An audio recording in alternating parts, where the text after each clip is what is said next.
a todos os participantes. Só estou aguardando o nosso primeiro palestrante aqui, seguir a nossa agenda antes da abertura. A gente já acabou de comunicar com ele, está conectando aí.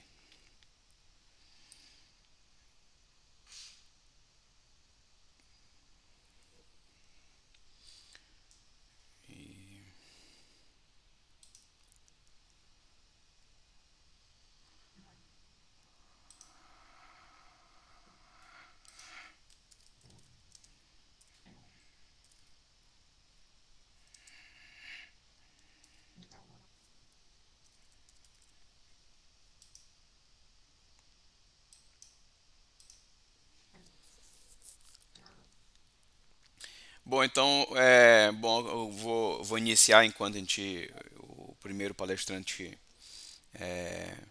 conecta, né?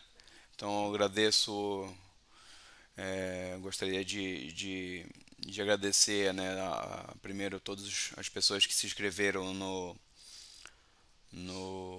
no evento, né? Porque sem vocês aí, tanto os palestrantes quanto os ouvintes, né, a gente não poderia fazer essa jornada aí né, nesse dia.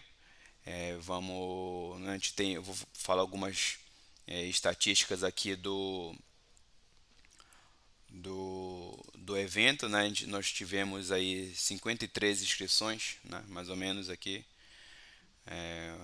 porque alguns palestrantes vão falar duas vezes, né? E nós tivemos massivamente 13 inscritos da UFES aqui, 20 inscritos da UFPA e mais 20 inscritos da Vale, né? Então a gente teve e tem mais alguns três participantes externos, né? De algumas empresas aí de energia e de ambiental, né? Então a gente agradece a todos aqueles que estão se interessarem em participar desse dia de discussão em torno desse tema, né, que é emissão de poeira por arrasto eólico, né? Então a gente tem esse grupo e projeto, né, financiado pela Vale, né, pela companhia Vale, né? Em participação na organização do evento está o Fluidipar, né, da UFPA, né, Campus Tucuruí, né, representado aqui pelo professor André Mesquita, que daqui a pouco eu passo a palavra para ele, e o MM Labs aqui, que é o nosso grupo, né, de modelagem multifísica aqui da UFES, né? Então as duas instituições acadêmicas envolvidas é a UFPA e a UFES, né, no apoio à realização desse evento, tá? Então eu vou passar agora a palavra para o professor, né, que é o fundador ali desse grupo, né, dessa temática aqui um dos principais nomes aí no Brasil desse tema, né, o professor André Mesquita, que é o coordenador principal dessa rede de cooperação que nós temos entre UFES, UFPA e Vale. Professor, a palavra é tua. Bom dia, obrigado, professor Márcio. Bom dia a todos. É com alegria e satisfação que damos início a esse segundo Empoare. O título desse workshop aí é com certeza do professor Márcio, que teve um insight aí no momento e ficou muito legal, tá certo? E confunde até com uma palavra em francês que significa isso mesmo. Muito interessante, muito criativo. Esse workshop, ele nasceu de um projeto financiado pela Vale, o projeto PID, com a participação da Federal do Pará, a Federal do Espírito Santo, entre nossos grupos, com o objetivo de entender e compreender a emissão de poeira mineral, evidentemente se estendendo a todo tipo de emissão, no sentido de mitigar, né, as ações na indústria e também servir de apoio à Vale com aparatos experimentais para a fim de certificar procedimentos e também supressores de poeira. Então, um trabalho de 4 anos que está se encerrando, mas estamos mais felizes ainda porque já foi dado sinal verde para o segundo projeto que dá continuidade, já está aprovado, devemos iniciar aí por volta de agosto, Então, o trabalho ele mantém a sua continuidade e também estamos felizes porque o Empoar ele entrou no orçamento, né, do nosso trabalho. Então, as três próximas edições já estão, digamos assim, garantidas, né? Isso vai se consolidando um espaço, né?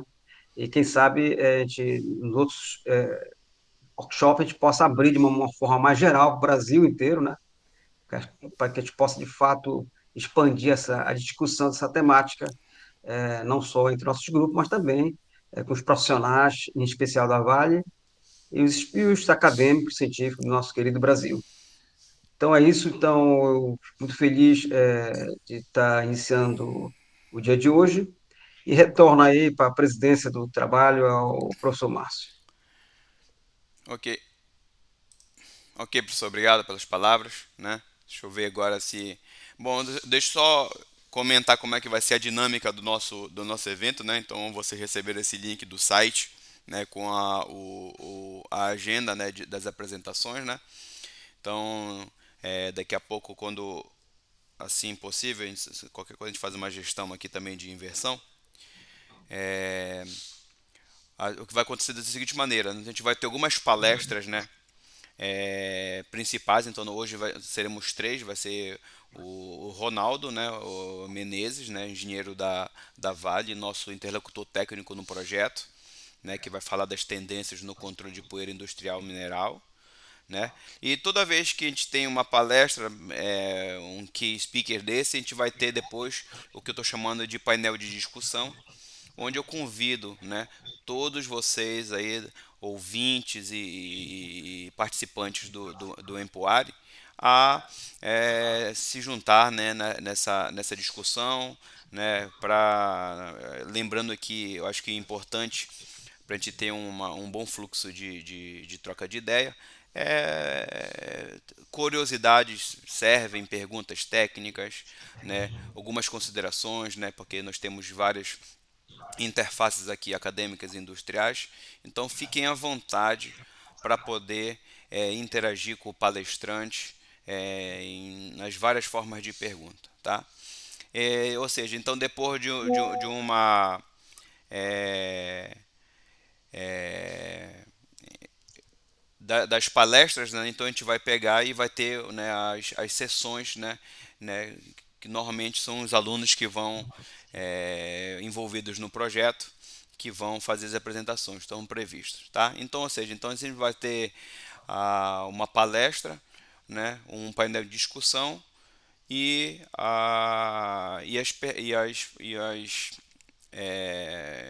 as sessões dos trabalhos, né, dos alunos de graduação, mestrado e doutorado, tá bom?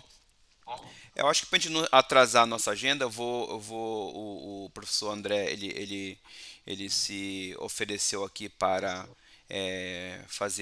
iniciar a primeira palestra, né, enquanto o Ronaldo teve um problema técnico aí. E aí a gente vai fazer essa inversão de ordem aqui. E aí pra gente seguir o cronograma. Pode ser, professor? Sim, com certeza. Aí, como se trata de palestras gerais, né, isso não vai atrapalhar a parte mais técnica do evento. E ele faz a intervenção dele no momento que eu estava previsto, ok? Perfeito, pode ir lá. Peraí, deixa eu só ativar aqui. Ok.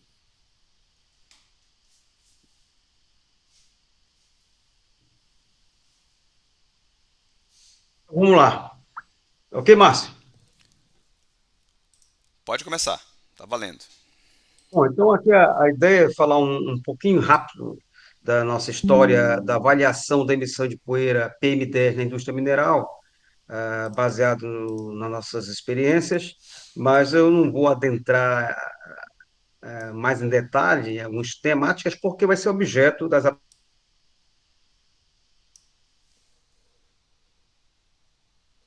respirável, né? Aí temos uma figura bastante conhecida, né? Que é uma interessante fio de cabelo, né?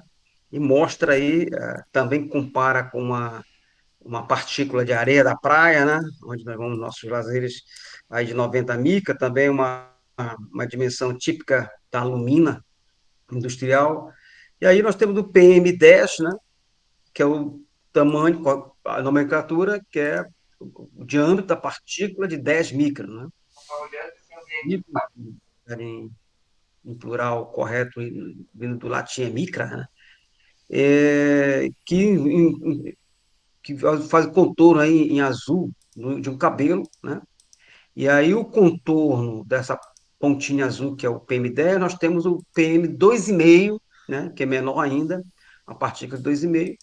Então essa é a fração que já começa a ser respirável, ou seja, que entra em nossas narinas, né? Partículas acima de 10 micras não entrarão no início da nossa fossa nasal, e essas partículas, portanto, respiráveis, elas vão adentrar ao pulmão, né? E as partículas de 2,5 micras estarão ligadas ao pulmão, e as menores ainda, menores do que 1 micra, elas estarão já por processo de difusão, também essa é uma figura clássica aí da EPA, da Agência de Meio Ambiente Americana, e passando já para o sangue. Então, essa a importância então de supervisionar e monitorar a emissão nesse nível de partículas é que elas que são as partículas que efetivamente nós vamos respirar. As outras podem ser visual, mas elas tendem a logo a se depositar no solo, né? Trazendo menores efeitos, embora o efeito visual, mas porém a saúde, né? Lógico que onde tem muita poeira, também estarão presentes as partículas menores, abaixo de 10 micra, que então nós estaremos respirando. As fontes de emissão clássica na mineração, né, elas vêm de quatro principais vias. O manuseio, né, que seria no carregamento de vagões, como mostrado aqui, carregamento de vagão, empilhamento de material, né, também transferências em chutes, né? É toda forma de manuseio do particulado, ou seja, da matéria do minério, seja ele o produto, seja ele o rejeito, né? Nós temos também grandes problemas no rejeito, agora no processo seco que a Vale está começando a introduzir, né? Temos de um processo completamente a seco rejeitos muito finos, né? Que também tem que ser observado, e também mesmo agora que já está nas minas, né? A filtragem, né, por filtroprensa, a parte também de rejeito ele é bastante fina e causa bastante poeira, mesmo aquele material que vai para as pilhas de rejeito, né? Ou para as pilhas de estéreo. Então, o manuseio é uma importante fonte de emissão. A outra fonte de emissão é o transporte, né, em trem, né? Aí mostra uma figura da aplicação de supressores, ou mesmo só de água, né? Lógico, a água como sendo também um supressor. Evidentemente que a água tem a dificuldade da evaporação, né? E aí temos, então, uma imagem típica da aplicação de supressor no vagão de trem. Os vagões são abertos, né? E, portanto, no transporte, a, a ação relativa do vento ao seu movimento, fazendo, então, a emissão de poeira. Temos outra importante emissão aqui embaixo, nas pilhas também, se depositarem nos pátios, né, de armazenamento, com a ação do vento, esse material pode emitir, evidentemente, que as partículas maiores vão ficar próximo, vão cair próximo da pilha, mas as menores, né, viajarão, né, e vão, então, poluir o ambiente, e não só o visual, mas também o maior problema, que é se alojar no pulmão das pessoas. E aqui, por final, as vias não pavimentadas, né? Essas na mineração são uma importante fonte de emissão, não só na mineração, mas qualquer via, né, não pavimentada. Aqui no norte, nós temos muitas vias não pavimentadas, né? Quase todas as vias dos municípios, fora as estradas estaduais e federais, elas não são pavimentadas, né? Então, é uma grande fonte de emissão, né? Aqui nós temos entre a cruz e a espada. Na época da chuva, muita lama nas estradas. Na época do verão, ou seja, da estiagem amazônica, uma emissão de poeira muito forte, né? Prejudicando o tráfego, né? E o ambiente todo, certo? Então, falando sobre as fontes, os mecanismos de emissão, uma coisa interessante, essa partícula muito pequena, e aqui nós temos um estudo que foi resultado de um doutorado do professor Luiz, aqui da Unifespa, que fez um doutorado já há cerca de 10 anos lá com a gente. Aqui nós temos a velocidade de captura, né, de uma partícula, e aqui o diâmetro dessa partícula. Então, os ensaios experimentais do Luiz e os modelos que ele desenvolveu no seu doutorado estão em acordo com a literatura, e a gente percebe que a literatura mostra que, ao diminuirmos o tamanho da partícula, a velocidade, aqui correspondente à velocidade do vento, para arrastar essas partículas, né, vai diminuindo, né? Porém, chega num certo limite que essa velocidade de arranque, né, das partículas começa a aumentar, né? Porque dá-se início à ação de forças, né, como de Van der Waals, que tende a segurar a partícula, aderir às partículas, tá certo? E aqui, ó, 50 mil, essas forças, por exemplo, em PM10, que aqui quase na origem do eixo do X, as forças, a velocidade de vento está muito grande, né?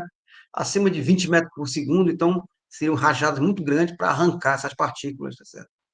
Então, essas partículas, aqui na foto da direita, evidencia uma foto de um pellet feed, mostrando aqui a escala, né, é 100 mica, né, mostrando aqui essa rugosidade em torno das partículas, são rugosidades que, na realidade, são as partículas menores, né, como PM10, que estão agregadas, elas estão aderidas a essas partículas por força de Van der Waals, mas também por forças capilares, né, que é uma força interessante no sentido de segurar e propiciar o aumento da força adesiva dessas. Aqui à direita a gente mostra uma visão de microscópio, né? É importante notar que as imagens por microscópio de varredura eletrônica, a gente não consegue fazer esse tipo de imagem, porque no microscópio de varredura eletrônica é necessário fazer vácuo, né? E quando se faz o vácuo, você retira a umidade, né? Então é interessante mesmo via clássica, né? E aqui temos aqui de 0%, 0,4, 6, 8, 10 e 12%. Você observa que quando a umidade aumenta, a água completamente ela abraça as partículas menores, né? E segurando muito mais, certo? O efeito da umidade, né, na emissão do PM10 pode ser realizado aqui, observado aqui na figura da direita, onde nós temos aqui a concentração da emissão de PM10, esse aqui é um ensaio feito em Torre de Poeira, que eu vou já mencionar aqui, versus a umidade, né? Aqui, ó, 0 a 8% a umidade do minério, e aqui como é que evolui a emissão, né, em função da umidade. Lógico que a umidade está aumentando, vamos chegar a um valor limite, nesse caso aqui, desse exemplo, cerca de 4%, no qual o aumento da umidade não diminui, mas não tem um grande efeito na emissão da partícula. Então, seria um valor para o qual determinaria a umidade no qual eu não teria emissões significativas. Então, isso serve para ajustar a umidade de material no manuseio, serve também para testes de supressores, né? Aqui abaixo dessa figura, nós temos já uma outra, que é o resultado da emissão, né, como se calcula no túnel de vento, tá certo? Aqui são essas três figuras aqui respondem a um intervalo de tempo característico de cada ensaio, né? A emissão, pico de emissão, né? São ensaios em triplicatas, e aí o pico, esse pico aqui é o pico que se reporta ao gráfico superior, né? Então, que eu posso então correlacionar a emissão de PM10 em relação a umidade do material, tá? Então, nós fazemos uma modelagem, e aí vai ser objeto de uma apresentação aí do Jonatas, seria aqui a concentração versus a umidade. A gente faz uma modelagem usando uma curva sigmoide, né, esse aqui em vermelho, né, e a gente define dois parâmetros interessantes, seria a umidade crítica, que é a tangente ao ponto de inflexão desse modelo, né, que dá essa umidade crítica, é a umidade na qual eu posso considerar acrescentar a umidade a partir desse valor, ou seja, a partir à esquerda eu tenho uma emissão muito considerável de emissão. E a umidade limite é a umidade na qual, ao aumentar um incremento na umidade, eu tenho uma variação menor de 10% na concentração de emissão, que seria um valor, um parâmetro de engenharia, né, para nós especificarmos nossas aplicações. Aqui temos a nossa torre de poeira para exemplificar. Temos aqui, então, alimentação de material, a pequena comporta com duas válvulas, né, manuais, para permitir a alimentação dos particulados, também fechar superiormente para evitar entrada de ar. Então, largar esse material através de umas chinquenes, que essas chinquenes vão servir justamente para liberar o PM10, tá certo? Através do choque, a gente consegue, então, liberar essa partícula, também outra apresentação vai mostrar em mais detalhe. Essa partícula sendo liberada, né, o ar encontra a corrente, esse exaustor vai exaurir, né, e o material vai ser coletado em um sistema de um contador de partículas, um princípio da difração laser, né, vai medir, aqui, como mostrou naquele exemplo lá, passa também por um filtro também para ter um outro controle da emissão das partículas e segue para o ambiente. Essa emissão nos filtros é interessante, aí você mostra um exemplo, por exemplo, a figura do filtro, uma umidade de 0%, né? Ele está bastante enegrecido, né? Opaco, quer dizer, a quantidade grande de poeira, e conforme eu vou aumentando a umidade, né, o filtro vai se tornando limpo, né? Então, seja, evidenciando que a umidade ela teve sua devida ação na contenção das partículas. Aqui é um ensaio típico do ensaio de torre de poeira, né? Um pequeno vídeo que mostra um ensaio típico, né? Você abre essa comporta, o material cai, né? E em contracorrente a emissão do ar, né? E aí o medidor está marcando um pico, né? Um tempo, né? Esses medidores de partículas, a resolução é da ordem de 1 segundo, né? E esse pico, essa janela desse pico, é mais ou menos da ordem de 15 segundos, aproximadamente. Então, esse é um ensaio típico. A massa de material que é colocada é tipicamente 1 quilo, certo? E a gente faz esse ensaio em triplicata. Ah,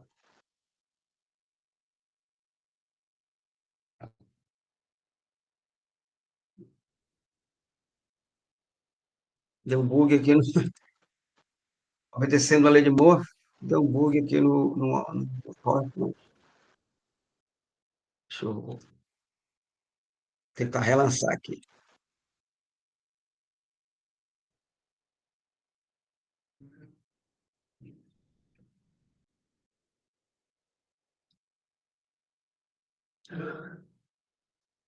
Ok.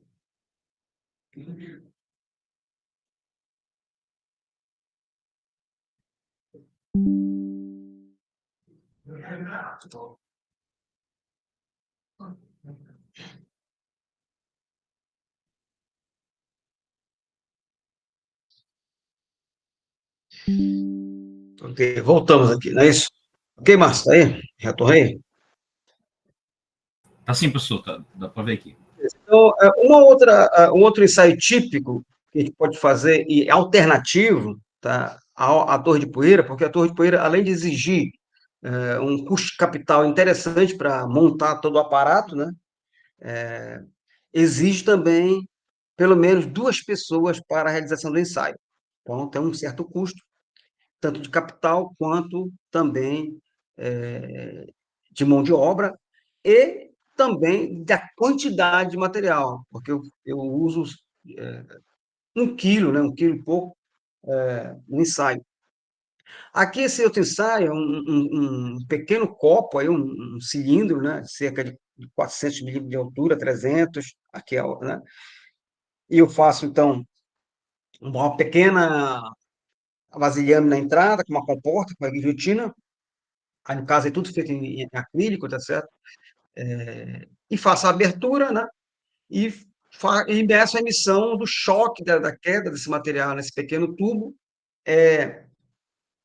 Então, um ensaio onde eu uso menos de 200 gramas de material, ou seja, eu tenho uma necessidade baixa de material, né? E uma pessoa só faz.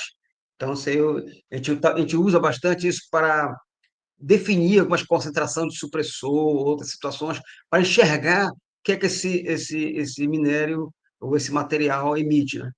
Essa posição do contador, que está aqui, né? Esse cilindro tem um orifício, né? O material cai, há uma emissão devido ao choque, e o contador mede essa emissão, né? E essa posição do contador e também da distância, que está mostrando 5 milímetros, né? Da face do tubo, que tem um furo, um orifício para a passagem da poeira, isso foi objeto de um estudo, uma dissertação de mestrado, um engenheiro lá de Moçambique, que era engenheiro da mina de carvão lá de Moatize, que na época pertencia à Vale. Então, ele veio lá de Moçambique fazer o mestrado dele. Eu hoje ainda é engenheiro lá, porém, uma outra bandeira, já que uma outra empresa adquiriu a mina junto à Vale. Então, esse ensaio é um ensaio que eu acho bastante interessante, certo? Aqui um pequeno vídeo, né? Ó. E embora tenha duas pessoas fazendo o ensaio, né? Uma só faz, tá certo? Então, aí se foi por questão de vídeo, talvez. Tá certo? Então, aí esse material aqui, o pequeno material puxa a comporta e suja a poeira, tá certo? Esse ensaio tão simples, ele há uma correlação, nós fizemos também um estudo, aí o Armando fez para a gente um estudo que correlaciona a emissão em torre de poeira e a emissão na queda em tubo. Então, vejo bem, tanto para a umidade crítica como para a umidade limite, né? Então, para a umidade crítica, eu tenho uma correlação mais alta, né? Um coeficiente de correlação 0,97, e aqui para queda em tubo, né? Uma correlação de para a umidade limite, que seria a umidade de engenharia, né? 0,87, né? Uma correlação um pouco mais, uma bela relação, né?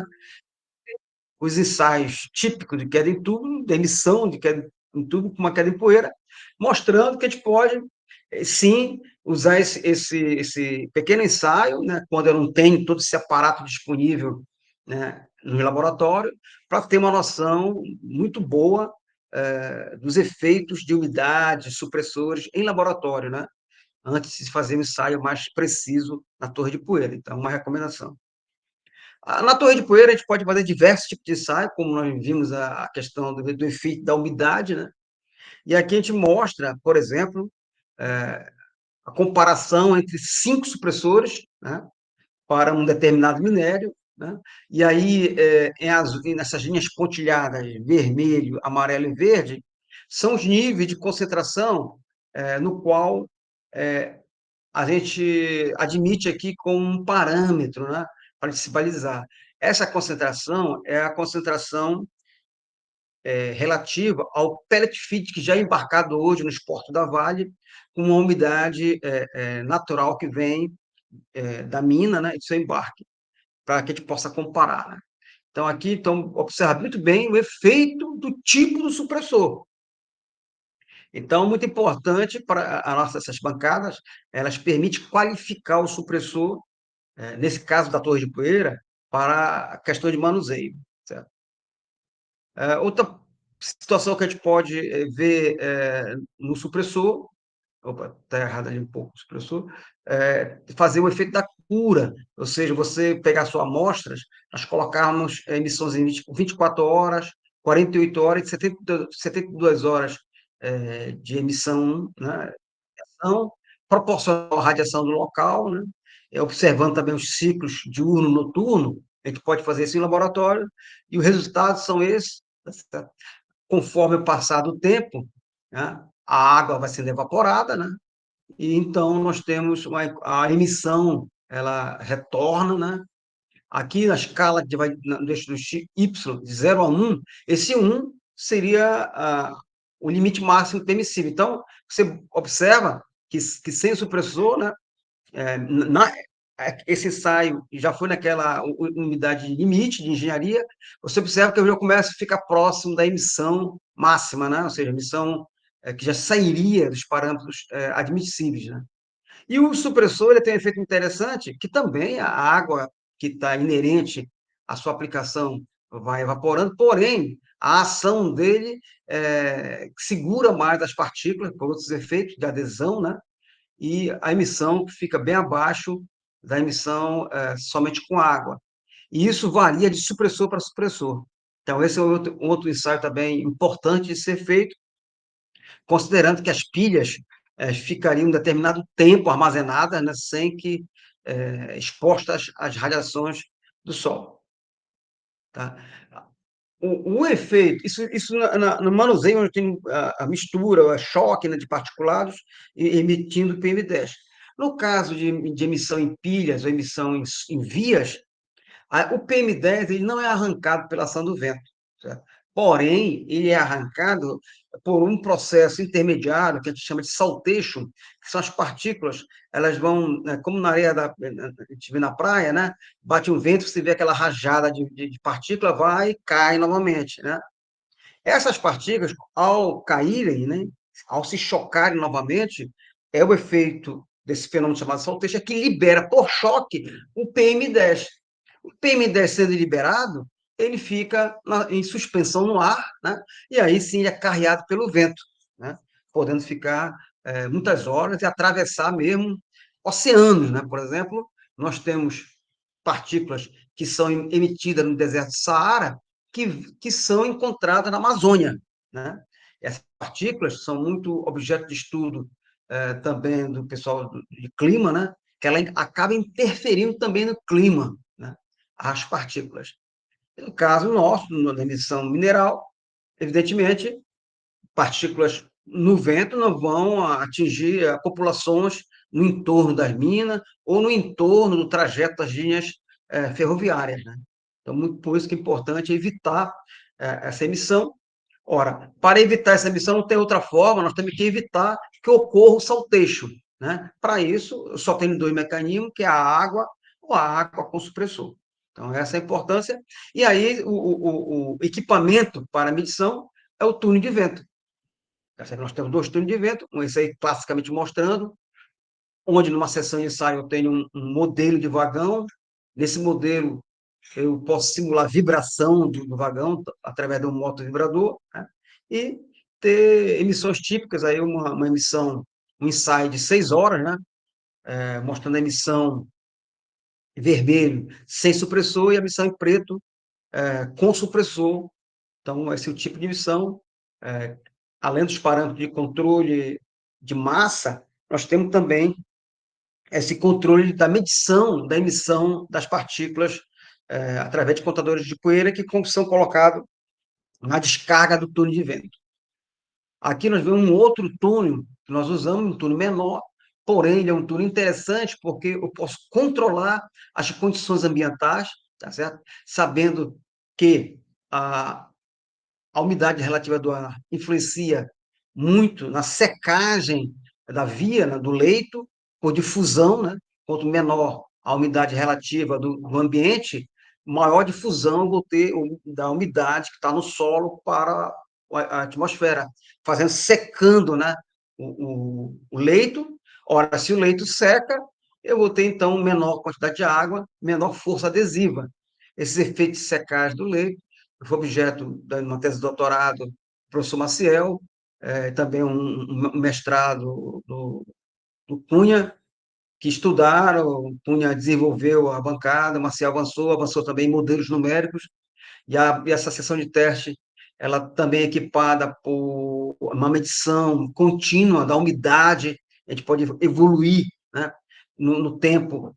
A questão da secagem do solo é uma bancada bastante completa, ela, pelo seu controle, teve que ter uma quantidade de ar em uma seção transversal menor, para que o efeito da resfriação, né, do resfriador, que ajuda a controlar a umidade relativa do ar, seja eficaz. Então, é uma importante ferramenta. Aqui a gente mostra a umidade do material decaindo com o tempo, né? E abaixo a gente mostra um ensaio interessante, que em vermelho, um ensaio que nós fizemos sem material, ou seja, a sessão de teste em vazio, né? No início a gente observa uma pequena emissão, ou seja, da sujeira que ainda que contém, que está dentro do túnel, né? E em seguida, né, quase chegando a 50, a 40 minutos de ensaio, o túnel não emite mais nada, então a linha vermelha é zero, tá certo? Que ela é a linha de emissão.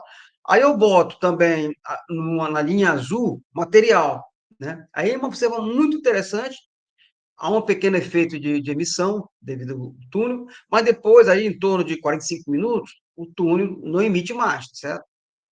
E o material continua secando. Quando chega aqui em torno de quase 2 horas, 100 minutos, a umidade ela diminui tanto que as forças diminuem e permitem, então, no balanço aerodinâmico em torno das partículas, a emissão de partículas maiores, que vão promover um fenômeno do salto, né, do saltation, e a partir desse saltation eu vou liberar, então, as partículas PM10, aqui, aí o contador que está a jusante do túnel começa a perceber as partículas. Tá? Então, a interação do efeito da secagem, né, e o efeito da emissão, um importante aspecto para a análise de vias. Tá? E, finalmente, para encerrar, a bancada que vamos iniciar a construir agora também com o apoio da Vale, é uma bancada que a gente pode alterar compactação do solo, das vias, né? Então, há uma bancada que vai permitir nós condicionarmos nossas amostras ao mesmo nível de compactação que estariam nas vias, que esse efeito ele é muito importante. Em seguida, colocaremos essa amostra já compactada dentro do nosso mesmo túnel de vento, que vai sofrer uma alteração, né? Vamos intercambiar essas seções do túnel de vento, elas são intercambiáveis. Nós temos 3 seções dessa, né? Uma a gente usa para ensaio de modelos de turbinas eólicas, outros modelos aerodinâmicos, né? E nós temos outra bancada mais específica para ensaios em poeira, que praticamente alugou o túnel, né? A gente não tem feito ensaios aerodinâmicos, por falta até mesmo de financiamento, né? E se porventura nós tivermos necessidade, nós vamos ter que construir um outro túnel, porque esse túnel já está bastante sobrecarregado de ensaio. Então, aí nesse ensaio, vamos ter um rodante, aí, um pneu, né? Que vai fazer um movimento de ida e volta, né? Em cima dessa amostra. Essa ideia não é original, nós pegamos de outras bancadas, especialmente na Bélgica e na França, que eles fazem isso, porém, eles não fazem em conjunto com o túnel de vento. Certo? Eles fazem esse ensaio em bancada e depois levam a amostra que já foi, digamos, revirada, né? Eles medem o grosso que saiu nesse processo da passagem do pneu, e depois medem essa parte que saiu por uma ação puramente mecânica, eles levam a amostra para o túnel de vento, e aí eles observam lá o quanto que foi retirado pela ação do vento, né? Em 2 etapas. Nós faremos de uma só etapa, né? O equipamento do pneu estará junto dentro do túnel de vento, onde nós teremos, então, a emissão em contínuo, de massa, né? E também de partículas emitidas. Então, essa aí agradeço enormemente, queria registrar aqui esses trabalhos, inclusive essa apresentação ela não teria condições de ser feita se não fosse, né, nossos nobres engenheiros que fazem doutorado, mestrado, e os alunos que estão se graduando, sem essa força maravilhosa dessa turma, isso seria impossível de realizar. Então, eu agradeço enormemente a toda essa equipe, também dos professores colegas que colaboram com a gente, e agradecemos, sobretudo, a Vale pelo financiamento dessa importante pesquisa. Ok? Obrigado.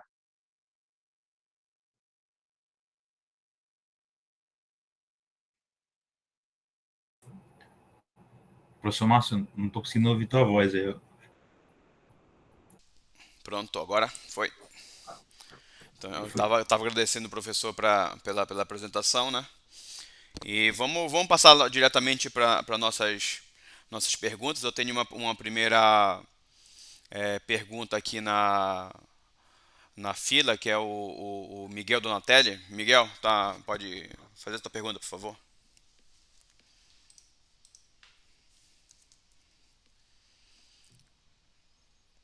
Miguel, tá por aí?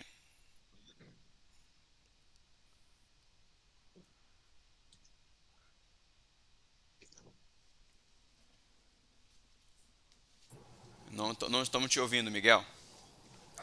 Eu acho que ele está É, com problema de áudio. o Igor Batista de Araújo. Bom dia. Bom dia, Igor. Bom dia. Primeiramente, parabenizar aí, professor André, professor Márcio, pelo evento. Espero que o dia seja bastante produtivo. Fiquei com apenas uma curiosidade na primeira apresentação, professor André. É, no, Naquela imagem do túnel, onde tem o pneu, tá? Ali, quando vocês colocam uma Alô? amostra. O Miguel. Ali. Ô Igor, mas pode fazer. É porque meu Ok. microfone estava em outra configuração aqui. Depois da sua eu pergunto, professor. Não, perfeito, perfeito, Miguel. Então ali eu entendi que deve haver um suporte, onde vocês preparam a amostra para fazer o teste em relação, né, à passagem do pneu várias vezes e aí fazer o monitoramento das possíveis emissões. Vocês usam uma taxa padrão de compactação desse material baseado em alguma análise que vocês já fizeram, por exemplo, de um solo de uma via não pavimentada, obviamente, né, durante anos de compactação. Esse dado pode ser disponibilizado em relação à literatura. Como é que é feita essa parte de compactação dessa amostra que vai debaixo do pneu? Certo. Nós temos alguns valores de literatura, né? Que seriam também os valores típicos de compactação de solo, tá certo? Perfeito. Mas, como a bancada está em finalização, nós não temos valores assim, de ensaio nosso, né? Porém, vamos iniciar um ensaio recente agora, daqui a pouco faremos uma compactação manual e a Vale nos indica alguns valores de compactação no caso de pilhas de rejeito, de estéreo, né? Tem um valor padrão deles, tá certo? Ok, Mas, com certeza, é um parâmetro importante. Na literatura, a gente observa que o grau de compactação influencia na emissão.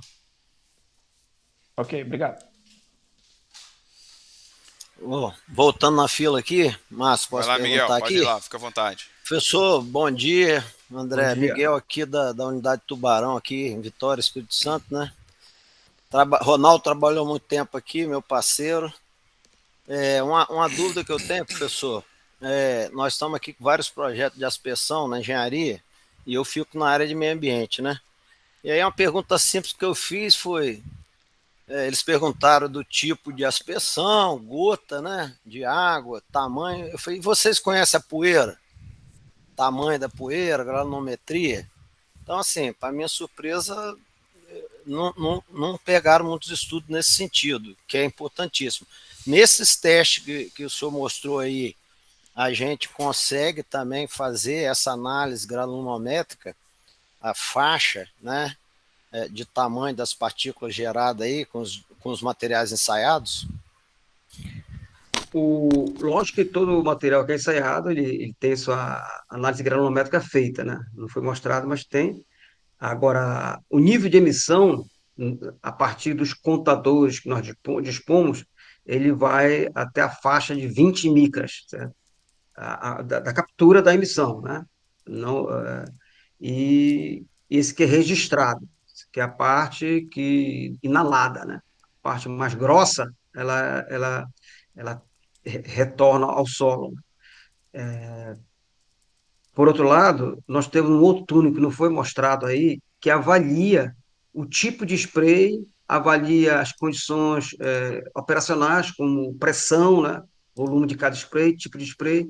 Há um outro túnel que vai ser objeto de uma apresentação específica do Danilo, mostrando o efeito do spray em cima da poeira. Então, a resposta seria sim, a granometria ela é importante. Obrigado, professor.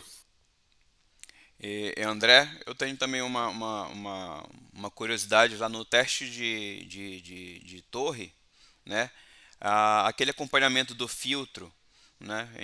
Ele é só visual ou vocês fazem alguma caracterização é, da fração ou do gravimétrica daquele filtro lá? Vocês pesam ele? O que vocês fazem para...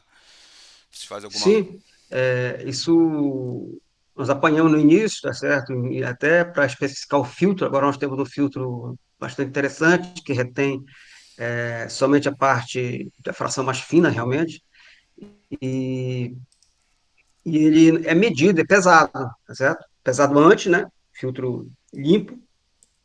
Aí nós mudamos a parte de baixo para que essa extração do filtro seja fácil, né? Porque cada ensaio tem que tirar a coisa. E também nós compramos agora uma balança mais sensível, né? Uma balança de 10 a menos 4 gramas, né? Para justamente ter maior sensibilidade na medição dessa poeira que ficou agarrada nos filtros. Então, a parte de gravimetria é feita. Perfeito. Mais alguma pergunta aqui na plateia? O Ramon Martins. Fala, Ramon. Bom dia, pessoal. Perdão, Ramon. Pessoal, só na hora da pergunta seria interessante que vocês falassem de onde vocês, qual instituição vocês estão representando, para a gente ficar gravado aqui, né? Porque a gente tem gente da Vale, da UFPA, da Ramon, e nem todo mundo se conhece, né? Tá? Obrigado. Joia. Estão me ouvindo bem? Sim. Joia. Então, aqui é Ramon Martins, sou professor aqui no Departamento de Engenharia Mecânica da UFES, né, colega de trabalho do Márcio. Minha pergunta é a seguinte, professor André, em relação no contexto da utilização dos supressores, você percebe alguma tendência, por exemplo, em relação a uma investigação da composição mesmo química assim do supressor, no sentido de maximizar, né, ou de melhorar ainda mais esse efeito dele, que vai além da mecânica, né, que vai mais ali na composição e que permita uma ativação mais interessante ali. Certo. Nosso objetivo no grupo não é desenvolvimento de supressores. Nós não chegamos essa demanda, eu acho que é muito pouco provável a gente avançar nisso.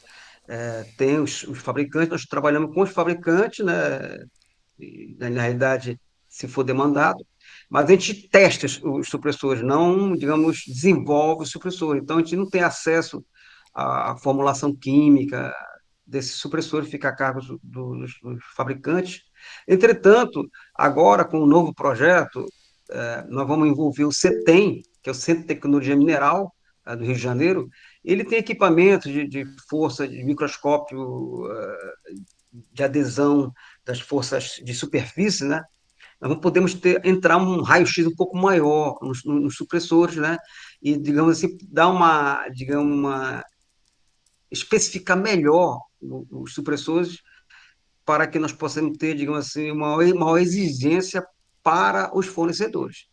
Mas a gente não tem esse controle. Embora aí no Espírito Santo, né, a Vale desenvolveu um produto chamado PET, né, das garrafas PET, e agora a equipe do Espírito Santo está adicionando outros surfactantes, né, outros para modificar um pouco o supressor, mas acredito também que eles não vão abrir essa fórmula deles para o mercado, né, porque, digamos, seria o segredo do produto, né, para a sua eficiência. Então, acho que é uma técnica de uma formulação, digamos, de produto.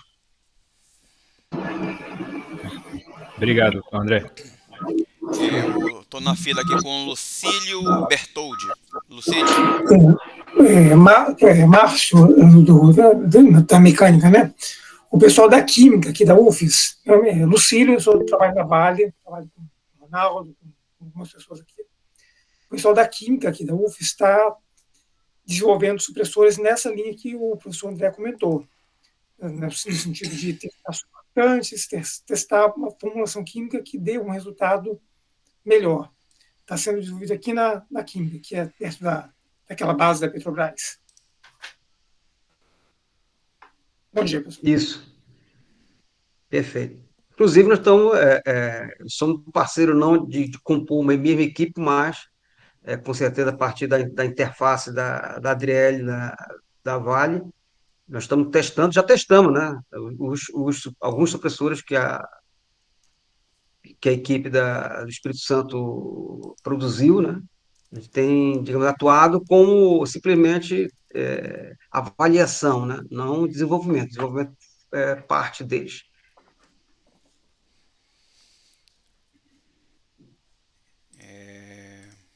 Ronaldo, quer fazer algum comentário? Está no chat aqui, né?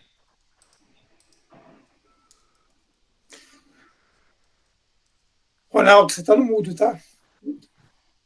Certo. É importante notar que os supressores não são, digamos assim, universais, né? Existem supressores para cada tipo daquelas ações que nós observamos lá na frente, né? Para supressores para manuseio, supressores para via, supressores para vagões e pilhas, então, que tem características aglomerantes para o caso de superação superficial, outras de propiciar a umidade, reter a umidade. Então, eu não acredito num supressor universal, né? Então, cada um vão ter características distintas uma das outras, certo? E é por isso, para esse tipo de supressores, por exemplo, aglomerantes, que precisa formar uma camada para proteger, né, o material em pilha, é também objeto de estudos.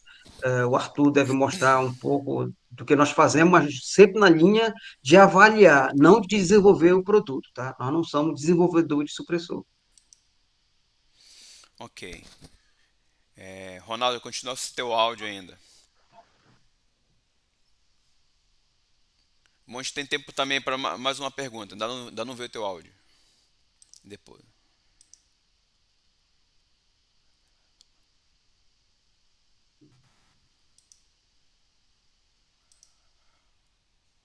Bom, vamos lá, vamos continuar então. Professor, obrigado pela palestra. Vamos dar continuidade, né? A gente finaliza assim esse primeiro painel de discussão, né? E acho que nos próximos a gente vai ter mais tempo para aproveitar, né? Vamos lá, então a gente vai entrar agora no tema de discussão, que é emissão de poeira no manuseio de pelotas, né? O doutorando daqui da UFES, aqui da mecânica, que é o Fábio Loyola, vai apresentar para a gente aí parte do trabalho da tese de doutorado dele. Vai lá, Fábio. Opa, bom dia, professor Márcio, tudo bem? Bom dia, Fábio. Pode compartilhar a tua tela, por favor? Só um minuto. Alô. Márcio. Alô. Eu poderia ainda no mesmo tema que a gente estava falando agora há pouco, que eu queria saber se vocês já podem disponibilizar alguns materiais aí para a gente dar uma olhada nos resultados desses testes de supressores de poeiras que vocês comentaram. Se já tem artigo, se já tem algum material aí para passar para a gente, por favor. Kleider, tem várias dissertações já aí da equipe do André em andamento. André, por favor, responde, por favor. Sim, Cleiton, nós temos resultados que podem ser compartilhados, tem tanto artigo como também ensaio que a gente dá uma normalizada aqui para apresentar. Depois a gente pode te enviar via e-mail. Beleza. Só para me apresentar aí, eu sou aqui do S11D, aqui em Canaã dos Carajás, no Pará, tá? Aqui do empreendimento nosso aqui da Vale, da mineração de ferro, tá bom? Excelente, Que bom, Cleide. nós estamos próximos. A amostra é fácil de chegar aqui. Valeu, Alô, pessoal. pessoal, vocês Obrigado. conseguem me ouvir agora? Ronaldo, tá te Sim, ouvindo. Ronaldo. Bom dia, não vou complementar, depois a gente pode falar, mas Cleide, no convite que eu encaminhei, não sei se você recebeu de mim ou de outra pessoa, a gente tem uns 2 anexos lá que mostram um pouquinho da publicação, né, da produção científica como um todo que teve ao longo desse projeto. Lá também tem um link para das dissertações do programa de pós-graduação, tá? Então, depois você pode me chamar no Teams aí também, caso você não tiver acesso ao anexo, eu te encaminho, tá bom? Beleza, obrigado, Ronaldo. Foi compartilhado comigo o convite, mas eu vou te chamar lá depois, se eu não conseguir esses anexos. Tá Valeu. bom, beleza, obrigado. Obrigado. Bom, pessoal, bom dia, tudo bem? Vocês estão me ouvindo bem? Estamos sim, Fábio. Oi. Bom, satisfação muito grande. Meu nome é Fábio Loyola, né? Deixa eu só colocar aqui, né, por questão aí de aparecer minha imagem aí, para estar se apresentando melhor, tá? Depois eu tiro aqui para não dar problema na apresentação. Mas meu nome é Fábio Loyola, eu sou aluno do programa de doutorado aqui da UF, sou orientado pelo professor Dr. Márcio Martins e pelo professor Dr. Humberto. Tá bem? Deixa eu voltar aqui agora, tá? A tela está aparecendo aí, né? Assim. Então vamos lá. Só não tá no, Fábio, só não tá no modo tela cheia. Sim, a apresentação aqui, né? Agora sim. Tá, bom, o tema da minha apresentação, o tema do meu trabalho é a influência da formação do ângulo de repouso de pelotas de minério de ferro na fluidodinâmica da emissão de poeiras durante o empilhamento, tá? E essa apresentação, até mesmo por questão de tempo, ela está bem enxuta, mas segue essa estrutura, onde vou estar fazendo a introdução do assunto, né, para que todos possam ter ciência, apresentar os nossos objetivos, os materiais e métodos e os resultados obtidos até então, tá? Bom, eu inicio aqui, né, eu gosto sempre de, quando eu falo do meu trabalho, eu sempre inicio mostrando a importância, né, de se prever o comportamento quando se trata de chute ou transporte de materiais granulados. No nosso caso, no nosso trabalho aqui da tese de doutorado, né, quando é chute com pelotas de minério de ferro, se percebe então que é criada uma densa névoa de poeira. A figura aqui ao lado ilustra, né, e nos permite entender com um pouco mais de clareza, o que acontece durante o chute, por exemplo, né? Então, aqui nessa parte aqui central de um chute, a gente tem o que nós chamamos de core, ou núcleo do escoamento, né? E esses vetores aqui mostram que parte das partículas, né, na casa de microns, ela acaba se esvaindo para a atmosfera ao lado. O mecanismo, então, de geração de poeira no chute, ele pode se dar de 2 maneiras. O primeiro é em função do arrasto provocado pelos grãos, né, que são de tamanhos maiores. Então, é criada aqui nessa região uma zona de depressão que faz com que arraste, então, as partículas na casa de microns, né, e cria alguns vórtices nessa região. E algumas dessas partículas acabam sendo conduzidas para a atmosfera aqui circunvizinha. O outro mecanismo já seria aqui na colisão, né, propriamente falando aqui, quando os grãos colidem e começam a se amontoar nessa região.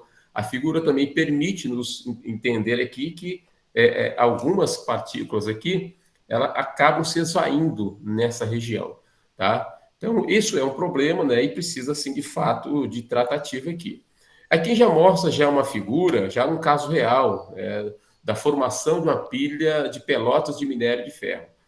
A gente observa que, de fato, aqui a gente tem uma área aqui onde, né, representa aqui uma emissão de poeira, né, que acaba sendo conduzida para a atmosfera vizinha, né, chegando aí a casas, né, contamina o meio ambiente. É um problema de saúde pública, isso é fato, né? Isso confronta de imediato a política das empresas, né, de produzir de forma sustentável, enfim. É muito conhecido esse problema como empoeiramento, tá, pessoal? Ou poeira negra, né? Também é muito chamado, são os termos que é conhecido essa questão aí da emissão de poeira durante um chute ou transporte de pelotas de minério de ferro. Bom, quais são os nossos objetivos, então? É investigar a influência da formação do ângulo de repouso de pelotas de minério de ferro na fluidodinâmica de emissão de poeira durante o empilhamento. Então, para isso, a gente, né, nós estamos caminhando dentro dessa linha dos objetivos específicos, que é exatamente realizar experimentos com pelotas de minério de ferro, calibrar um modelo de empilhamento, né, que represente, que seja um fator determinante para um correto ângulo de empilhamento com pelotas de minério de ferro.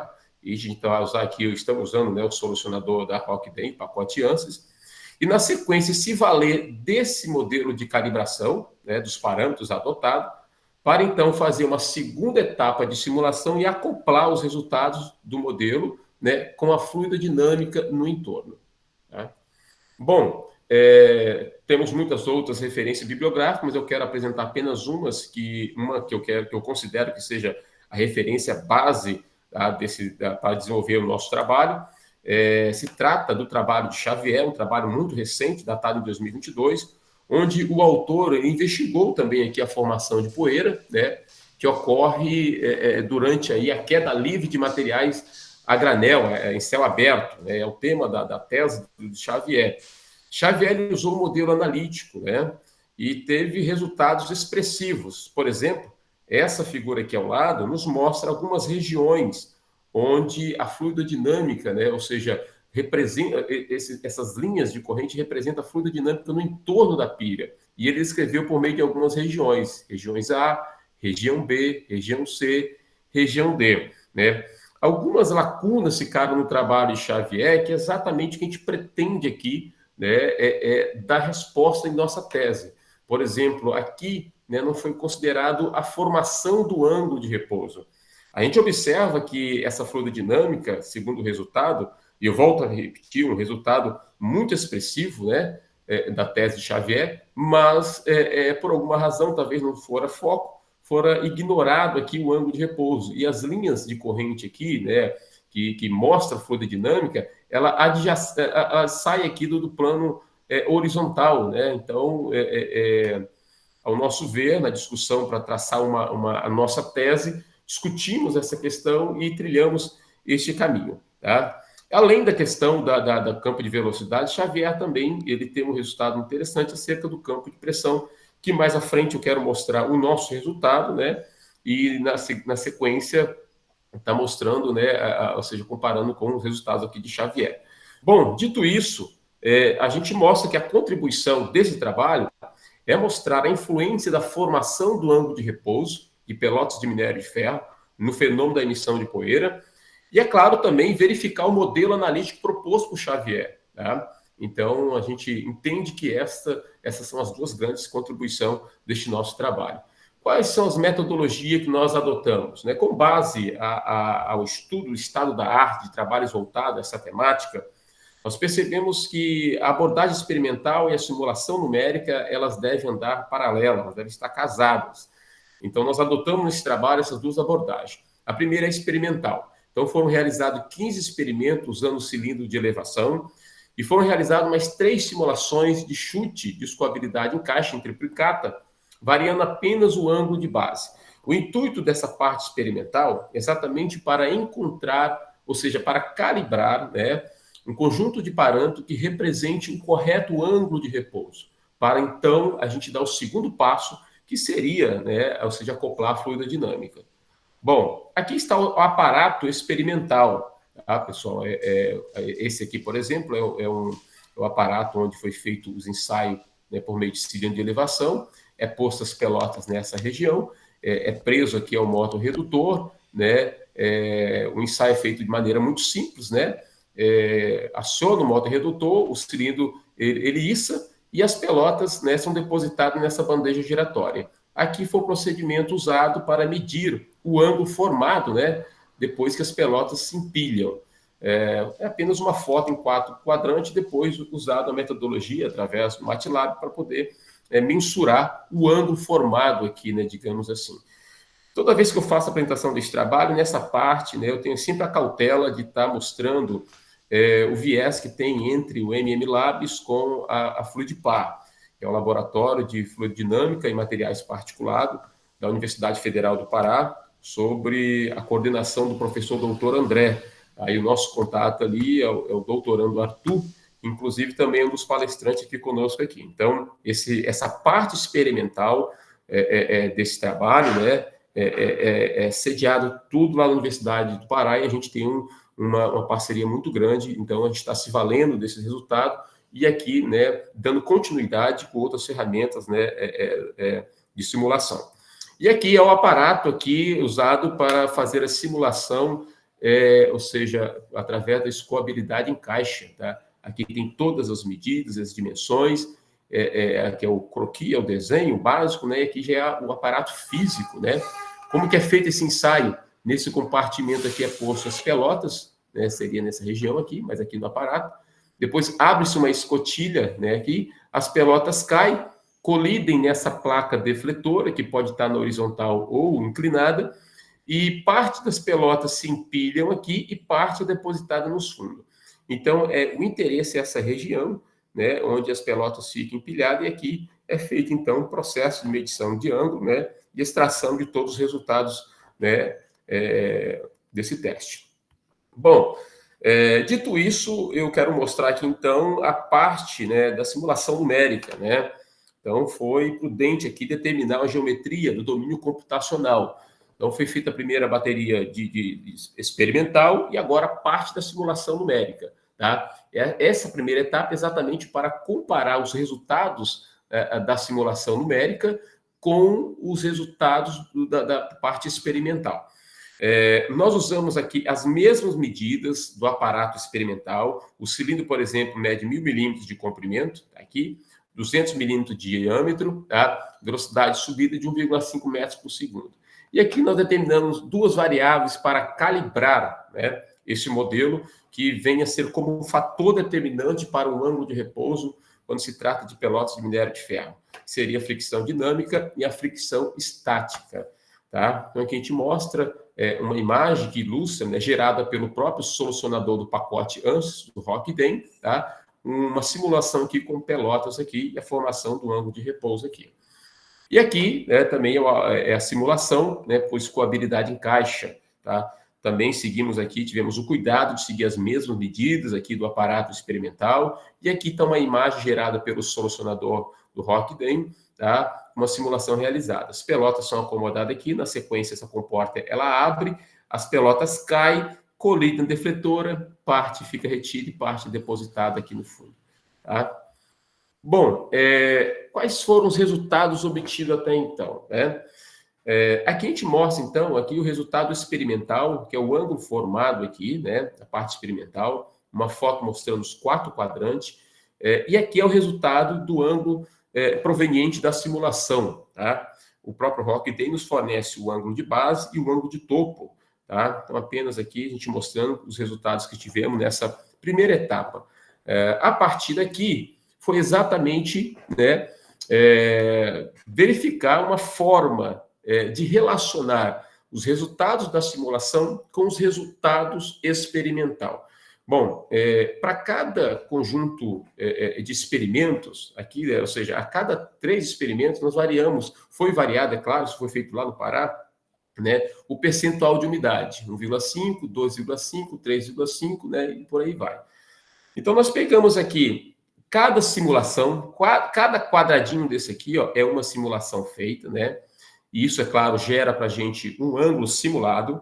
Então, nós pegamos esse ângulo de simulação e fizemos uma relação de 1 para 1, tá? Uma relação de 1 para 1 com o ângulo médio experimental. Fizemos isso para a bateria de experimento a 1,5% de umidade, para a bateria de experimento a 2,5% de umidade, 3,5% e até 5,5%. Esses resultados, né, nos permite inferir aqui a simulação aqui, pós-feita a relação de 1 para 1, na coloração um pouco mais claro aqui, isso mostra que a relação ficou divergente entre o resultado da simulação com o resultado do ângulo experimental. E aqui as simulações onde o ângulo encontrado na simulação teve uma relação mais próxima, né, do ângulo médio experimental, nesse caso aqui para 1,5, né, então a coloração mais escura mostra que teve uma aproximação. Mas perceba que são vários experimentos, né, que mostram uma relação próxima. Então, dizer que não apenas de experimento seria, né, digamos aí, os parâmetros, né, que seja um fator determinante para o ângulo de repouso, seria muito precoce dizer isso. Então, nós chegamos ao resultado que existe um conjunto de parâmetros, né, que nos permite encontrar um ângulo de repouso, né, que seja próximo à condição real. Bom, esse foi o resultado da primeira etapa e já nos permitiu produzir um primeiro artigo que está em fase de revisão, tá? Então, aqui são os envolvidos no trabalho, né? Fábio, Júlio, Arthur, professores, né? Tanto o professor Dr. Márcio Humberto como o Dr. André, enfim, está em fase de revisão essa produção aqui. Bom, dando sequência, nós nos valemos, então, dos parâmetros calibrados e partimos, então, agora para uma simulação usando o Rockden, dessa vez acoplada à fluidodinâmica, né? E aqui é o domínio computacional, uma caixa com 3 metros de arestas, né? Nesse caso aqui, tem 1,5 comprimento.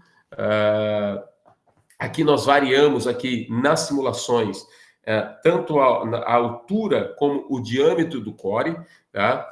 O modelo adotado é o modelo de uma via, é o modelo Letts-Boltzmann, método Letts-Boltzmann. Nesse método adotado aqui, existe a interação da partícula, ou seja, a influência da partícula sobre a fase fluida, né? Mas não há interação da fase fluida sobre a partícula. Entramos na discussão com o suporte técnico ES e achamos que esse seria uma abordagem muito interessante nesse primeiro momento para entender essa fluidodinâmica aí, adotando esse modelo, né? E aqui já é um dos resultados já, tá? Então a gente vê aqui o core formado, algumas regiões como o Vanderlei aqui, né? Eu ressalto que nós estamos em fase de discussão desses resultados, tá, pessoal? Mas já é possível obter o campo de velocidade nesse caso, a formação dos toroides, que é criado em função do arrasto, né, provocado com as partículas, né, na verdade, os grãos, né, que cai, acaba arrastando, ou seja, o ar, que seria uma mistura entre ar e poeira, e acaba formando, então, aqui esses toroides aqui, tá? E aqui a gente já mostra a formação do ângulo de repouso, um dos resultados que a gente já infere aqui, estamos em discussão, mas note que existe sim uma influência, os